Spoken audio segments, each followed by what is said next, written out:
So this is my 5th year of conference and my 2nd time as a delegate, and honestly the first time I went I just trailed around with my mate and I didn't know what was going on most of the time because it's acronym central. Yeah. And if you haven't got somebody just to kind of give you a heads up as to what's happening, what is the difference between being on the floor and being on the balcony in the main hall, or just some really basic stuff, you don't know what's going on, you don't understand this is how the different parts of the National Policy Forum are being discussed, and that there's just no kind of 101 or web page or any kind of guide where you can, so it's just iteratively, year to year, I feel like I've picked up different bits, and this might be a terrible admission, the first year I really felt like I had a full handle on everything that was going on and could make really informed choices about what I went to, because I finally kind of understood a lot of the finicky detail of things. I don't know, I mean, it's your first time for both of you here. Yeah, so. Yes. And I mean, I tend to agree, even although we'd had very extensive training, nearly 2 hours the week before, and then a full hour of instructions on the Sunday morning. As Sara says, it just almost impossible to understand what it was key to get to and how you would ensure that you would be able to nick out and get to something on time. Yeah, it's such a weird, I think nobody prepared me for it's such a weird mix of, there's like really integral policy talks and talks about the constitution of the Labour Party, but then also like happy-go-lucky updates from MPs and like quite funny bits, and there's like an update on finances from the party, so it's like a real hodgepodge of like all these things. I think policy, as a first-time delegate, policy was, I didn't realise how integral it was to the whole experience, and also how much opportunity people have. Firstly, on the floor, people just get up and do speeches. I mean, just literally just stick their hand up and then get up, as Sara did, and just talk about any issue, which is really interesting. And then afterwards, you have these policy seminars that you can go to. Anyone who's a delegate can go, and those are kind of really informative, quite open experiences. So I mean, like, I think of all the highlights, policy was quite an eye-opener. Yeah, it was interesting how the contemporary motions had to be chosen by composite eventually, and it was a whole session on Sunday night for people who'd put in fairly comparable motions, and they had to decide the final wording, as we do in CLP or ward meetings. But that meant a slightly skewed set of composites for me, so I found it quite surprising that the contemporary motion on child refugees should take precedence over Brexit, which seems to me a much wider and more significant topic that we should have been discussing. However, as Santiago said, you weren't confined just to discussing policy on the floor.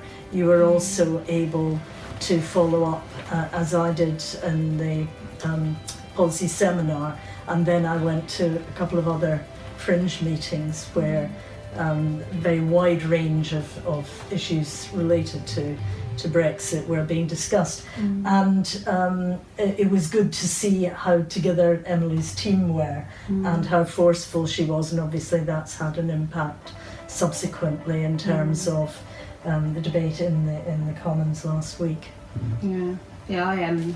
I thought it was a really good opportunity for some of the newer shadow cabinet members to really shine. So Angela Rayner's speech on education, not segregation, the kind of anti-grammar school bit was really important. And there was a lot of things I feel like over the summer there, because of Brexit and because of maybe some stuff in the party, there was a lack sometimes of policy or ideas, and now I suddenly felt like we were at the beginning of coming back into ideas, good Labour policy and ideas. So like John McDonnell's speech was full of really strong things, and my personal Patriots pay tax campaign favourite.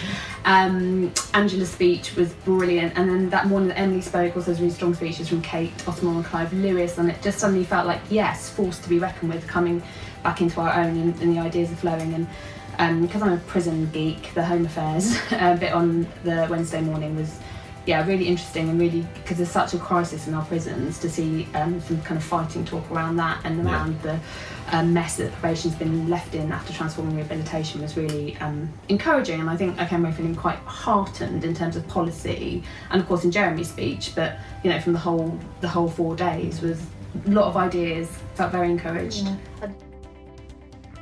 I think that one of the great things about conference was the opportunity to talk to delegates from all parts of the country. I mean, this might be me as Glaswegian banging the drum for something that isn't just London-centric, but there's such a different approach. So we would be going on and on about housing with very good reason, but a lot of the delegates I spoke to, that wasn't an issue for them as much as jobs, and that's understandable.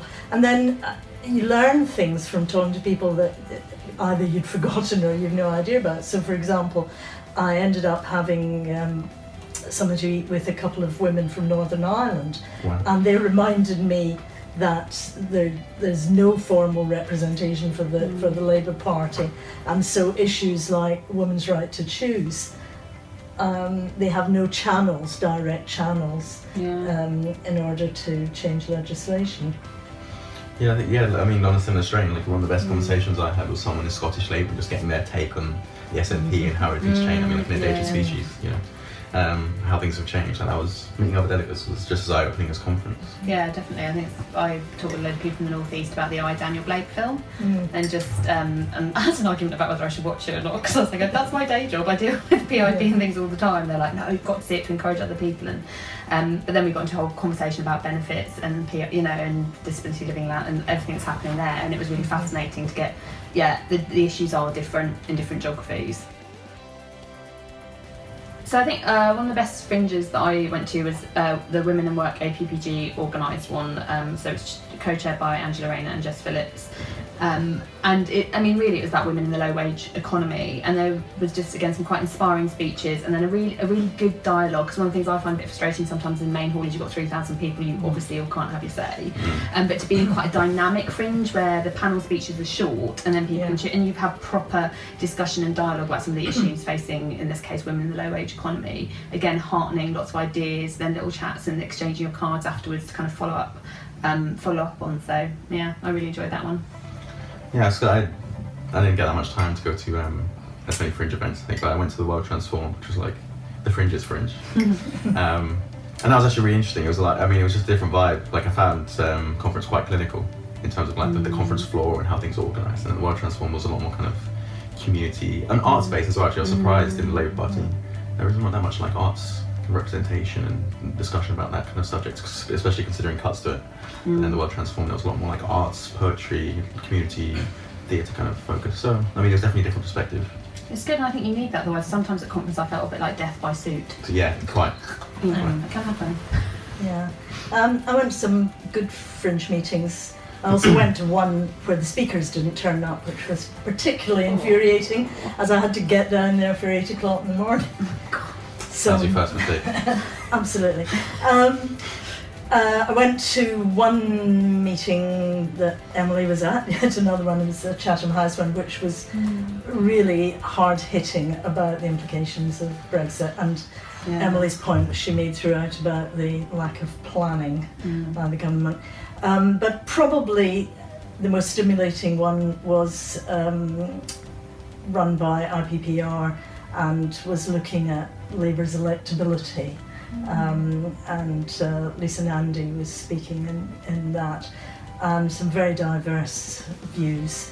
I think that the point that you made earlier about the difficulty of having debate in the open hall is quite right, because everybody's coming up to have their time in the limelight, and they're short speeches, and they're often on completely diverse topics, although they come under the umbrella of a particular theme. So the fringe meetings do give people an opportunity for dialogue from the floor, as it were, but in a smaller arena. Yeah, I think overall conference was, I'm just so glad I went. It was such an eye-opening experience about like what the Labour Party's like nationally, meeting all these new people, the policy dialogues. I think it was probably a very weird conference for it to be your first conference. It was like quite tense, and in my mind, like as a conference, I'd know as far as the Labour Party and local. Labour Party's quite like do it yourself and making do amend, whereas at the national level it was very corporate and yeah, very clinical. So it was kind of weird seeing this side of the Labour Party compared to what it's like locally. And I don't know, I'm not sure the two things matched up. Yeah, I have some quite conflicted views about conference. I was pleased that in terms of policy there was considerable degree of unity, far more than I anticipated. And it was like a completely different conference that much of the media was talking about. We're clearly talking about MPs as opposed to delegates. But I also wondered about the purpose of conference. Who is it for? Yeah, definitely. Because to a large degree you're talking to an external world as well as to yourselves, and I think sometimes the format of it doesn't do us any good presentationally, particularly reverting to what I can remember from the 60s and 70s was quite a tired sort of trade union congress type format, and the language, the narrative was often reflecting that rather than perhaps the sort of more digital aspirations of the party now. Yeah, definitely. I think there's some way to go, isn't there, on doing something that is truly kind of democratic, collegiate, creative, that will generate the best possible policy in future. That's definitely something that whenever I go, I feel the balance of power is a little odd.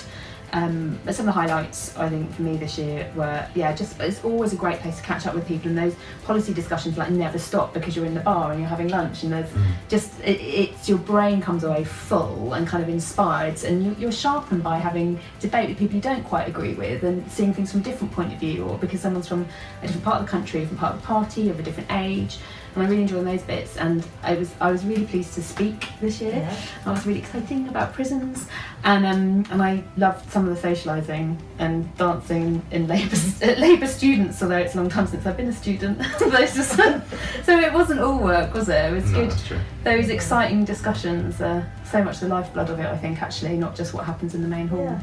Yeah. So I want to say a big thank you to the CLP for sending us and giving us such a great experience. Thank you so much, and if you've got any questions, please just comment below. Thank you.